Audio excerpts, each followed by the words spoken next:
its silver light so calm and still. I sit and weave by candles gleam, my heart adrift in a wistful dream. The air is thick with whispers near, yet none are thine, my love so dear. The stars above. Alors pour ce troisième calendrier de l'Avent, on continue à ouvrir les petites fenêtres, un jour après l'autre. Donc nous sommes toujours sur les signes du zodiaque d'un point de vue spirituel, c'est-à-dire l'histoire de l'âme, l'histoire de notre âme, de l'âme de chacun d'entre nous. Et donc vous comprenez bien aussi qu'à chaque fois, voilà, j'essaye de dire un certain nombre de choses voilà, sur l'incarnation, sur ce qu'on est venu faire sur Terre, sur ce qui est en fait l'enjeu véritable derrière nos vies et dans nos vies, vous voyez, qui se joue. Donc nous allons continuer notre petit tour en désordre des signes du zodiaque. Donc je vous rappelle que c'est très intéressant de regarder l'ensemble en fait de votre thème, c'est pas un horoscope, de regarder l'ensemble en fait de votre thème, aussi bien sur les signes majoritaires, c'est-à-dire combien de degrés en fait il y a le plus par maison. Ben, c'est comme ça en fait qu'on détermine le signe majoritaire, et bien sûr les planètes ou les points comme l'ascendant ou comme le nœud sud ou le nœud nord que vous avez, j'allais dire, dans des maisons. Donc sachant que nous allons parler bien sûr aussi des planètes un petit peu plus tard d'un point de vue spirituel. Alors nous allons parler du taureau. Donc quelle est en fait la signification spirituelle, quelle est la signification de l'âme pour le signe du taureau? En fait c'est l'incarnation dans la descente de la plus grande densité matérielle. C'est-à-dire que c'est l'incarnation, si vous voulez, une des incarnations les plus lourdes du zodiaque, qui est celle du taureau. Si vous voulez, c'est vraiment, en fait, on a, vous voyez, comme si on avait rassemblé toutes nos petites particules personnelles, vous voyez, comme si on avait densifié en fait notre matière à l'extrême, puisque vous savez qu'en fait la matière c'est de l'énergie densifiée.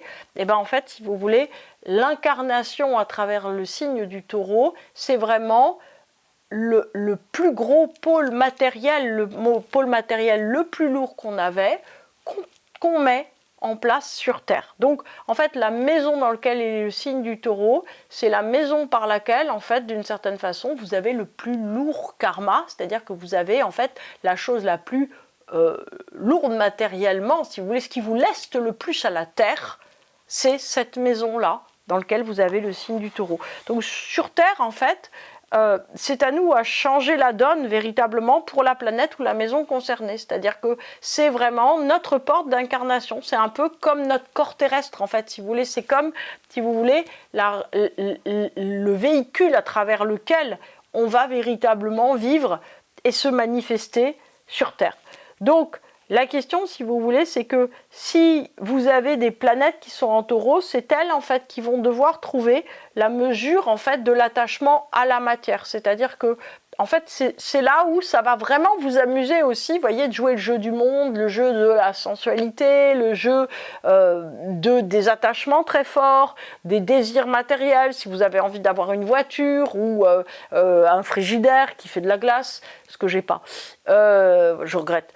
Et vous voyez, c'est profondément, si vous voulez, quelque chose qui j'allais dire, vous mobilise matériellement. C'est-à-dire que c'est la maison par laquelle vous avez le plus d'attachement, en fait, au monde. C'est-à-dire ce que vous voudriez voir résoudre aussi par l'incarnation, peut-être aussi ce qui vous a fait souffrir, peut-être dans des incarnations passées ou dans votre lignée.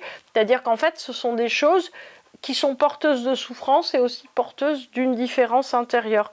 Donc, c'est vrai que chercher la zone d'harmonie, en fait, dans, j'allais dire, le fait d'avoir des choses, puis éventuellement de les perdre, puis de les avoir autrement, et non pas en fait dans une stagnation ou une injonction, vous voyez, un empilement en fait des choses, c'est vraiment ce qu'il faut arriver à trouver. Alors, le signe du taureau, c'est véritablement, si vous voulez aussi, quel rapport en fait on a avec, on va dire, notre corps. C'est-à-dire, qu'est-ce qu'on attend? Alors ça, c'est vraiment une question de petite âme. C'est-à-dire, la petite âme, avant de s'incarner, elle se dit, qu'est-ce que j'attends, en fait, de sympa, de mon séjour sur Terre? Je vais pouvoir manger des fraises tagada, par exemple. c'est absolument super, hein. Pôle Taureau en maison 2, miaou, miaou, et je vais pouvoir gagner plein de sous et voilà, faire du kitesurf, ça sera trop super. Ça, c'est par exemple un taureau en maison 5, ou bien un taureau en maison 10, il va se dire « Waouh, je vais pouvoir gagner plein d'argent et avoir quelque chose d'assez incroyable en fait dans ma vie et découvrir quelque chose qui soit assez inouï. » En fait, le signe du taureau, il a besoin de posséder pour apprendre à lâcher. C'est-à-dire qu'en fait, il a besoin, si vous voulez, de comprendre qu'il a quelque chose en main, mais c'est un prêt. Eh bien oui, c'est un prêt. Pourquoi? Parce que qu'est-ce que c'est que notre corps en fait? Notre corps, c'est les cellules en fait de nos ancêtres. C'est un petit bout de terre, un petit bout d'eau, beaucoup d'eau, un petit bout d'air aussi. Il faut un petit peu de place, hein, autrement on serait un magma. Un petit bout de feu, un petit bout d'esprit, un petit bout de mouvement. Voilà. En fait, notre corps, c'est la terre. Et c'est, j'allais dire, la transmission, on va dire, karmique ou ADN, ou c'est la même chose, de nos parents. Donc en fait, si vous voulez, notre corps est un emprunt. D'ailleurs, on va le rendre en partant, hein, on va être obligé de le remettre à la terre.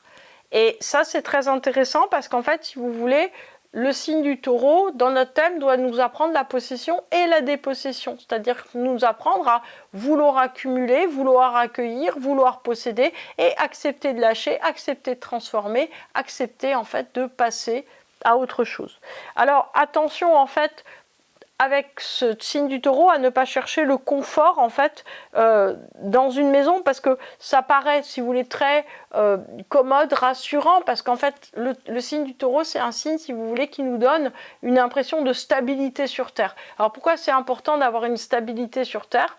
Parce que en fait tout semble instable, hein. Même si on ne vit pas en Islande avec les tremblements de terre tout le temps, on a l'impression qu'un jour on est en harmonie merveilleuse avec quelqu'un, que le lendemain c'est barré, qu'un jour en fait on réussit tout, puis après on se prend que des murs, un jour on a l'impression qu'on est vraiment dans une bonne direction, qu'on a compris des choses, le lendemain ou 3 jours après ça s'effondre, on se dit non en fait je suis pire que nul, j'ai rien compris, etc., etc. En fait le principe de la Terre c'est le changement. C'est pas confortable, hein, le changement. Donc ça veut dire que le signe du taureau, en fait, il doit arriver à comprendre que tout ce qui est matériel sera sous le sceau du changement, va engendrer ce changement. Donc ça veut dire qu'il faut apprendre d'une certaine façon à ne pas vouloir la stabilité au niveau matériel, hein. C'est ce qui est dit, hein. Je ne sais plus où, dans le Nouveau Testament, ça doit être dit aussi dans l'Ancien Testament, ne bâtis pas ta maison en fait ailleurs que sur la colline. C'est-à-dire qu'il faut vraiment, si vous voulez, à chaque fois, bâtir au plus haut. Bâtir au plus haut, c'est quoi? La sécurité, en fait, c'est l'interdépendance, c'est le principe cosmique. C'est pas notre compte en banque, c'est pas nos 30 vélos, c'est pas notre frigidaire à glaçons, etc., etc. Mais c'est très difficile, puisqu'en même temps, nous devons nous occuper de tout ça. Nous devons nous occuper, si vous voulez, des choses matérielles, sinon elles se détériorent. Et puis nous, notre corps, il est dans le monde matériel. Donc on a besoin de choses, on a besoin de confort, on a besoin de feu quand il fait froid, de ventilation quand il fait chaud. On a besoin de manger, on a besoin d'être rassuré, on a besoin en fait d'être protégé, hein, c'est ce que dit la pyramide de Maslow. Donc ce qui signifie, si vous voulez, qu'il va falloir trouver toujours cette juste mesure entre trop, pas assez. Donc voilà, c'est ce que je voulais vous dire à propos, effectivement, de l'enjeu de la petite âme dans le signe du taureau.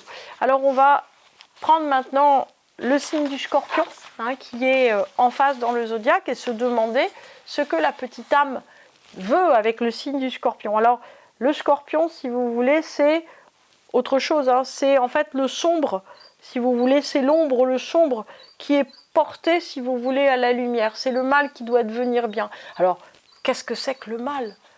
Qu'est-ce que c'est que le mal? En fait, il faut savoir, si vous voulez, que quand on est, j'allais dire, hors de la Terre, alors, moi, en tout cas, je n'ai pas de mémoire, hein, d'avoir été hors de la Terre, sans doute j'y ai été, mais qu'est-ce que ça veut dire? En fait, ça veut dire que, par exemple, quand on apprend fortement la méditation, par exemple la méditation zen, on apprend ce point qui est indépendant de la polarisation, c'est-à-dire indépendant de l'opposition entre bien et mal, entre jour et nuit, entre féminin et masculin, indépendant, si vous voulez, en fait, du besoin de contraste pour comprendre. Moi, un jour, j'ai compris vraiment ce que c'était que la polarisation, c'est-à-dire que qu'est-ce que c'est agréable d'avoir chaud quand on a eu froid, qu'est-ce que c'est agréable d'avoir un peu froid quand on a eu trop chaud.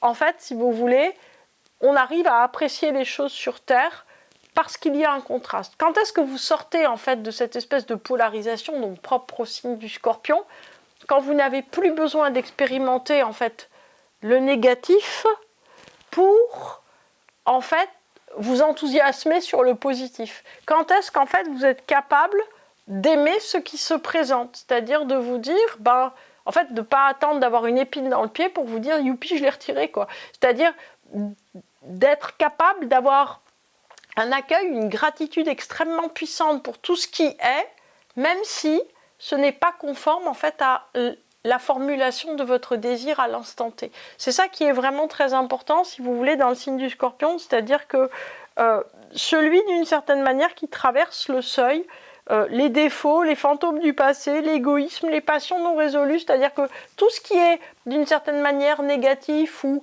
en chemin de ne pas être compris, etc., en fait, forcément va renaître, mais quel est le moment où, en fait, on n'a plus besoin de passer le seuil constamment ?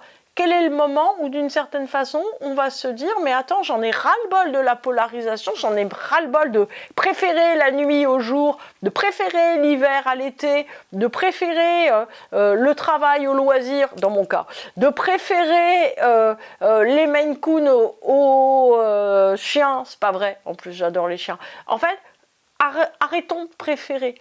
Arrêtons de polariser. Le problème, si vous voulez, c'est que dans cette polarisation où on croit trouver notre identité, en vérité, si vous voulez, se met l'interstice du jugement.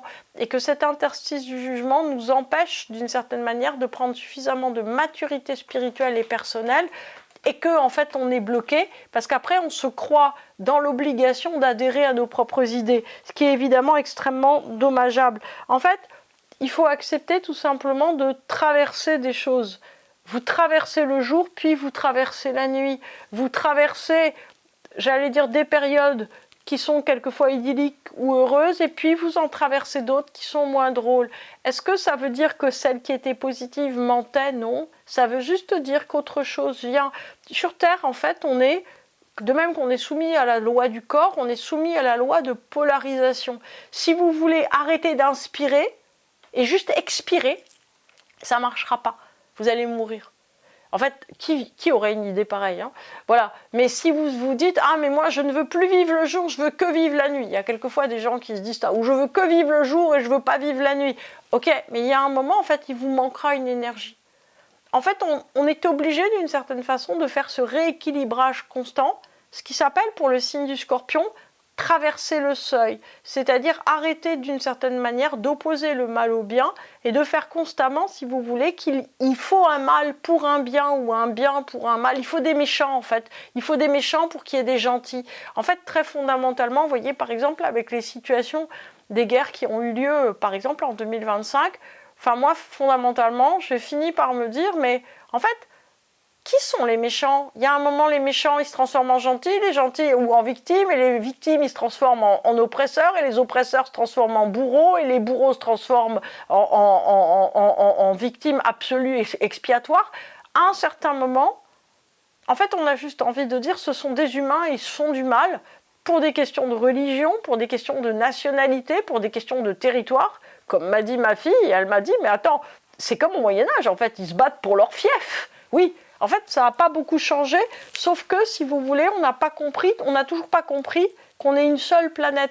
Donc, en fait, la polarisation, si vous voulez, elle se joue, à chaque fois qu'il y a un conflit, elle se joue, à chaque fois, d'une certaine façon, qu'on n'arrive pas à intégrer une différence. Alors, le point qui est très important, là où vous avez le signe du Scorpion dans votre thème, c'est là où vous devez apprendre d'une certaine façon à prendre, à redonner, à opposer, à arrêter d'opposer, j'allais dire les choses, à arrêter en fait d'avoir des idées, à arrêter d'une certaine manière à accepter l'infinie circulation des contraires. Mais je suis sûre que votre âme le fera très bien. À demain.